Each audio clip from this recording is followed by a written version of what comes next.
अस्सलाम वालेकुम प्यारे दोस्तों, मैं हूं निसार हैदर और आप देख रहे हैं मेरा यूट्यूब चैनल डिस्कवर मोर। आज कंटिन्यू करेंगे माइक्रोसॉफ्ट एक्सेल को और माइक्रोसॉफ्ट एक्सेल का एक यूजफुल फंक्शन मैं आपके साथ शेयर करूंगा। आइए चलते हैं स्क्रीन पर। दोस्तों आज की वीडियो में माइक्रोसॉफ्ट एक्सेल का एक यूजफुल फंक्शन, एक यूजफुल फार्मूला आपके साथ शेयर करने जा रहा हूँ। डिस्कवर मोर पर आप माइक्रोसॉफ्ट एक्सेल के 100+ फार्मूला सीख सकते हैं। बहुत से फार्मूलाज हम शेयर कर चुके हैं और बाकी आइंदा आने वाली वीडियोस में ऐसे फार्मूलाज आप देखते रहेंगे जो कि आपके प्रैक्टिकल काम के लिए बहुत ज़रूरी हैं, उनका जानना आपके लिए बहुत ज़रूरी है। आज का जो फंक्शन है वो वैल्यूज की सिलेक्शन के लिए यूज किया जाता है। अगर आप स्क्रीन पर देखें तो मैंने एक टेम्परेरी, एक फर्जी डाटा बनाया हुआ है जिसमें मैंने डेट मेंशन कर दी है। उसके बाद मैंने अपनी वीडियो का फर्जी टाइटल मेंशन कर दिया है, एज्यूम कर लिया है, और उसके बाद उसके व्यूज जो उस दिन में आए थे, यानी इस तारीख में इस वीडियो पर इतने व्यूज आए थे, और फिर उस वीडियो की टाइप मैंने मेंशन कर दी कि वो शॉर्ट वीडियो थी या लॉन्ग वीडियो थी। इसके बाद इस डाटा में से अगर हम मुख्तलिफ चीज़ों को निकालना चाहें, जैसे कि फिल्टर करके निकालना चाहें कि सबसे जो कम व्यूज थे वो कौन सी तारीख में किस वीडियो पे थे, इसी तरीके से अगर हम ये देखना चाहें कि किस वीडियो पर सबसे ज़्यादा व्यूज थे और कौन सी वीडियो थी, तो वो हम देख सकते हैं। इसके लिए पहला तरीका तो डेफिनेटली मैनुअल तरीका है जो कि हम यूज़ करते हैं फिल्टर करके। कंट्रोल शिफ्ट और जब L प्रेस करते हैं तो फिल्टर ऑन हो जाता है।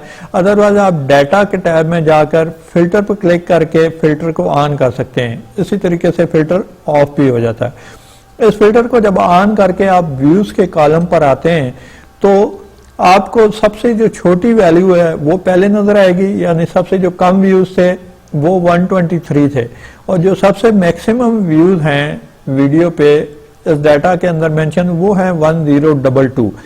तो 1022 जो व्यूज हैं वो सबसे ज्यादा वैल्यूज हैं। अगर हम किसी भी मिनिमम को सिलेक्ट करना चाहें तो 123 को सिलेक्ट कर लेंगे, ओके करेंगे तो उस वीडियो का टाइटल वगैरह हमारे सामने आ जाएगा। इसी तरीके से उसके बाद अगर हम मैक्सिमम सेलेक्ट करना चाहें तो मैक्सिमम को सिलेक्ट करने से वो मैक्सिमम वैल्यू हमारे सामने अपीयर हो जाएगी, यानी सबसे ज्यादा जो व्यूज वाली वीडियो थी वो सामने आ जाएगी। ये तो है एक मैनुअल तरीका। दूसरा तरीका ये है कि आप डाटा को सिलेक्ट करने के बाद सॉर्ट कर लेते हैं। सॉर्ट करते हैं आप व्यू वाइज, यानी व्यूज के हिसाब से, और smallest to largest. Smallest to largest क्या कहता है कि आपके जो सबसे ज्यादा कम व्यूज हैं वो टॉप पर आ जाते हैं और सबसे ज्यादा जो व्यूज हैं वो नीचे चले जाते हैं।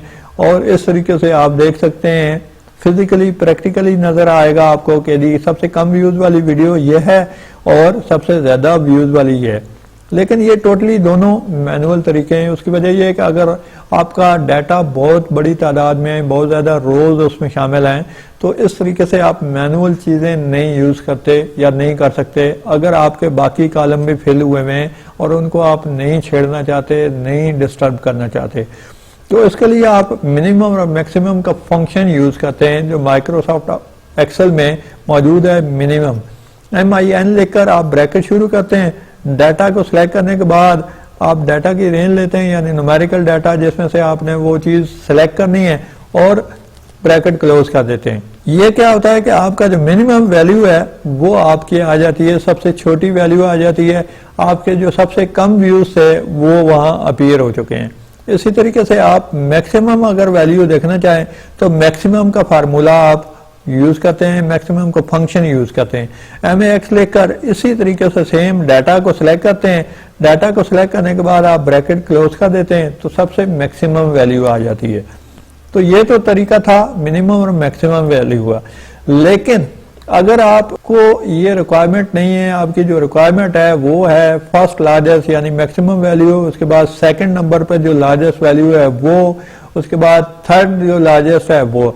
आपने फिजिकली या प्रैक्टिकली एग्जाम में देखा होगा कि स्टूडेंट्स जब एग्जाम पास करते हैं तो सबसे ज्यादा नंबर वाले को फर्स्ट पोजीशन दी जाती है।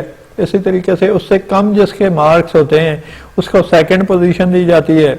उसके बाद जिसके उससे कम मार्क्स होते हैं उसको थर्ड पोजीशन दी जाती है। तो यहाँ मेंशन भी कर लेते हैं फर्स्ट लेवल, और इसके बाद हमें सेकंड लेवल पे जो मैक्सिमम व्यूज हैं वो चाहिए। उसके बाद थर्ड लेवल पे जो मैक्सिमम व्यूज हैं वो चाहिए। अब मैं यहाँ 3 लेवल मेंशन कर देता हूँ। 3 लेवल को मेंशन करने के बाद मैं यहाँ एक नया फंक्शन, एक यूजफुल फंक्शन अप्लाई करने जा रहा हूँ। ये यूजफुल फंक्शन है लार्ज का। इज इक्वल टू मैं लार्ज लिखता हूँ, लार्ज लिखकर ब्रैकेट शुरू करता हूँ। अब यहाँ सिस्टम हमें 2 चीजें पूछ रहा है कि आपने लार्ज फंक्शन के बाद एरे यानी डाटा की रेंज ले लेनी है, और उसके बाद के में हमने क्या लिखना है कि वो पोजीशन बतानी है कि आपको फर्स्ट पोजीशन वाला नंबर चाहिए, व्यू चाहिए, सेकंड पोजीशन वाला व्यू चाहिए या थर्ड व्यू चाहिए, यानी थर्ड पोजीशन वाला। मैंने यहाँ डाटा की रेंज ले ली। डाटा की रेंज लेने के बाद मैं कॉमा लिखकर 1 लिखता हूँ। अब 1 से क्या है कि मैक्सिमम वैल्यू आ जाएगी, यानी फर्स्ट नंबर पे जिसके व्यूज ज्यादा थे वो सामने अपीयर हो जाएगा। इसी तरीके से अगर मुझे सेकंड लेवल पे जो व्यूज की वाली वीडियो है वो देखनी है तो इज इक्वल टू लार्ज लिखूंगा। लार्ज लिखकर मैं डाटा को सिलेक्ट कर लूंगा। डाटा को सिलेक्ट करने के बाद इसी तरीके से कॉमा लगाकर मैं 2 लिखूंगा और ब्रैकेट क्लोज करूंगा, तो मेरे सामने सेकंड लार्जेस्ट वैल्यू आ जाएगी, सेकंड लार्जेस्ट व्यूज आ जाएंगे। अब मैं दोबारा क्या करता हूं कि थर्ड लेवल देखना चाहता हूं कि थर्ड लेवल पे कौन सी वीडियो यानी कौन से व्यूज थे, तो मैं दोबारा यही लार्ज फंक्शन अप्लाई करता हूं और डाटा को सिलेक्ट करता हूं। डाटा को सिलेक्ट करने के बाद मैं नंबर 3 लिख देता हूं, ब्रैकेट को क्लोज करता हूं, तो आपके सामने 854 आ गया।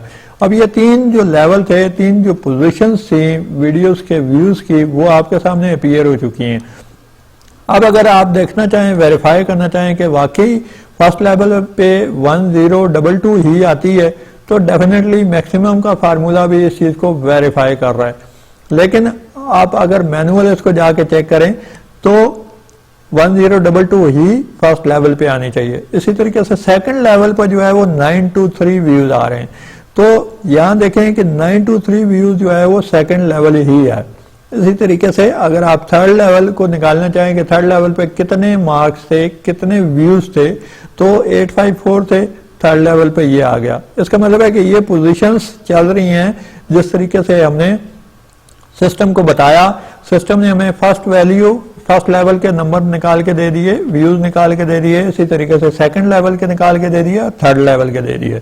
तो इस तरीके से हम किसी भी पोजीशन को, किसी भी लेवल को निकाल सकते हैं, लार्जेस्ट वैल्यूज को निकाल सकते हैं, first, second, third, fourth, fifth, जो भी हम देखना चाहें, जिस भी लेवल की वीडियो को देखना चाहें, हम बहुत आसानी से उसको फिल्टर करके देख सकते हैं। अब यहाँ मैंने मैनुअली 1, 2 और 3 लिखा, यही आप सेल का रेफरेंस भी दे सकते हैं। जैसे कि मैंने यहाँ पहले से अगर 1, 2 और 3 लिखा हुआ है, तो इन फार्मूला को, इस फंक्शन को मैं किस तरीके से अप्लाई करूंगा, इज इक्वल टू लार्ज लिखूंगा। लार्ज लिखकर डाटा को सिलेक्ट करूंगा। डाटा को सिलेक्ट करने के बाद अब मैं यहाँ कॉमा लिखकर इस सेल को सिलेक्ट कर लेता हूँ। E6 में क्योंकि मैंने 1 लिखा हुआ है तो ऑटोमेटिकली फर्स्ट लार्जेस्ट वैल्यू आ जाएगी। इसी तरीके से अगर मैं सेकंड लार्जेस्ट को यहाँ से सिलेक्ट करता हूँ, यानी इस सेल का रेफरेंस देकर, तो सेकंड लार्जेस्ट वैल्यू भी बहुत आसानी से आ जाएगी। इसी तरीके से थर्ड वैल्यू जो है हमारे सामने अपीयर हो सकती है बहुत ही आसानी से, क्योंकि हमने सेल रेफरेंस में वो पोजीशन दे दी कि हमें फर्स्ट लार्जेस्ट चाहिए, सेकंड चाहिए या थर्ड चाहिए। तो इस तरीके से आप लार्जेस्ट वैल्यूज को आसानी से निकाल के शो करा सकते हैं। दोस्तों वीडियो आपने देखी, यकीनन आपकी मालूमात में इजाफा होगा। मजीद मालूमाती वीडियो देखने के लिए चैनल को सब्सक्राइब कर लें, बेल आइकन के निशान पर क्लिक करें ताकि तमाम इंफॉर्मेटिव वीडियोस आप तक पहुंचती रहें। अपना बहुत सा ख्याल रखिएगा। अल्लाह हाफिज।